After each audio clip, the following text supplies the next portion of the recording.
Louisiana beer reviews. Chimay Grand Reserve. 9% alcohol in this 11.2 ounce bottle. This beer was introduced in 1948 as a Christmas special, and then it was renamed Grand Reserve and sold year-round starting in 1982, so it's a year-round item. No longer sold in my town, in my parish. So I bought this at Total Wine in Metairie, Louisiana. Beer, ale, it says. Beer, ale. Trappist Fathers, Pères Trappist. Brewed at Scourmont, Abbey, and bottled by Beers de Chimay, Belgium, in Belgium. So it's brewed in one place and bottled in another place. All right, certified Trappist. I'd like to try their cheeses. Those are not sold here either, but I'm going to check in closer into the city.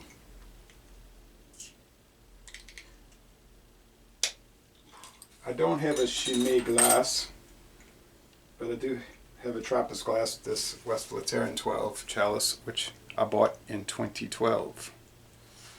Surprised I haven't broken it yet. This beer is rated very high. Check Untapped, Beer Advocate, and Rate Beer, and you're gonna see extremely high scores. Well, you know, world class is what we're talking about here. World class. The best in its style. Now, when I give a world class score, I go above 100. It has to be above 100. 98, 99, and 100 would be outstanding. When I bought 4 bottles, $19.99 for 4 bottles. When I did 1 bottle on Malty Monday with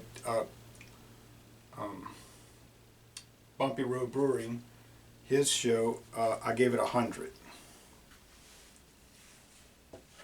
There are a few beers I've given world class that go above that 100. Like, they're better than perfect.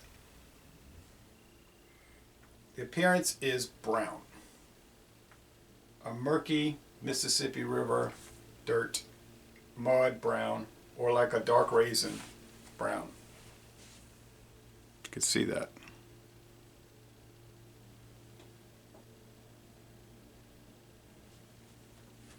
It's a rich aroma, figgy, dates, figs, dates, raisin, spiced holiday bread, dark, sugary bread.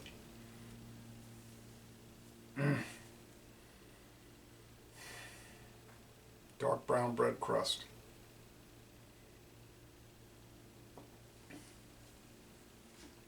The taste. It's sort of like a sherry wine. Reminds me of that, like Harvey's Bristol Cream. Some people say that was changed, but I tried the original one with the cork. I loved it.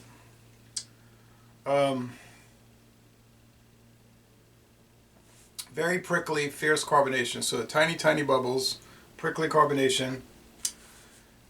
A high, medium, nearly heavy. Some might say it is heavy in the mouth. You know, it's chewy in the mouth and heavy in the body.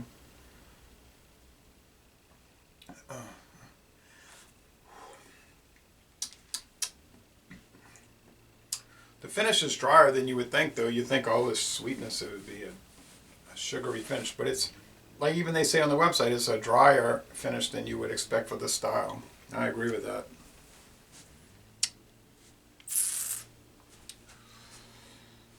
I wouldn't want to drink more than 1 a day, but I wouldn't mind drinking 1 a day. But $5 a day, it's it's rather expensive.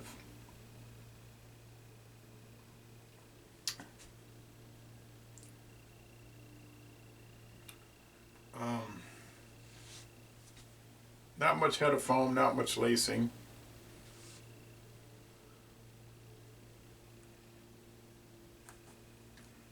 I might try to see if my part-time review partner would like to review this. He probably would. I don't see why he wouldn't.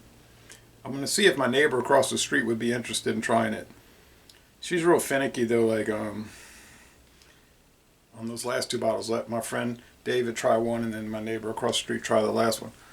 But like I say, she's real finicky, so she's gonna probably not like it. And she probably, but I don't know that. I'm just based on past experience. I'll let her try Torpedo from Sierra Nevada Torpedo Extra IPA once, and she said it was okay. Bought her a 6-pack. She said, "I'd rather the good beer that you bought me." You know, the Ice House. And then bought her some more Ice House. No. The last beer I bought her was a 15-pack of Keystone Ice. Totally delighted. She was totally delighted. She wanted other people to try it. They weren't too thrilled, but then they think Michelob Ultra's kind of heavy. I'm talking about the people she let try. All right.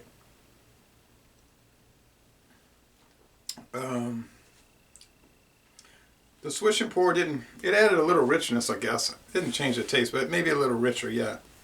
The sediment from the bottle fermentation. Dynamite! This is the kind of beer, like every time you drink it, it's better than the previous time.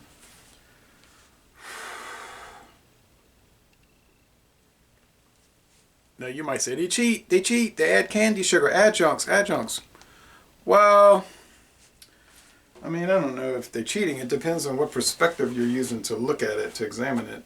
A lot of companies use adjuncts, sugar, flavorings of various sorts, actual fruit, lactic acid. They barrel age them. There's a barrel age one of this. I haven't seen it lately. I never did buy it. It was so expensive.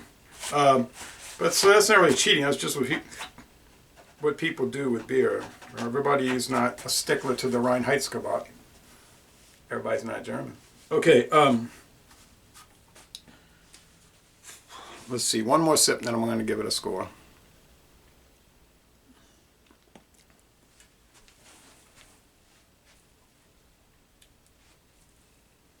Well, like Alanis said, what it all comes down to, my friends, is that everything is going to be all right. And I think with this beer, everything is all right.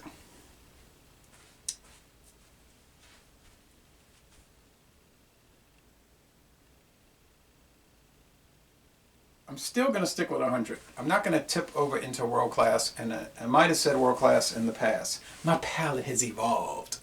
No, it hasn't really. I don't think it has. But it's dynamite. I mean, $19.99 for one of the best beers around the world. Still 100 out of 100. A lot of people are going to say you can't go above 100. It's world class. You're scoring at world class. I'm just saying you could get above and beyond. I have encountered those. So Les Bon Ton Relais, an outstanding product. 100 out of 100. And I'm going to end this review by saying, y'all come on down to southeastern Louisiana.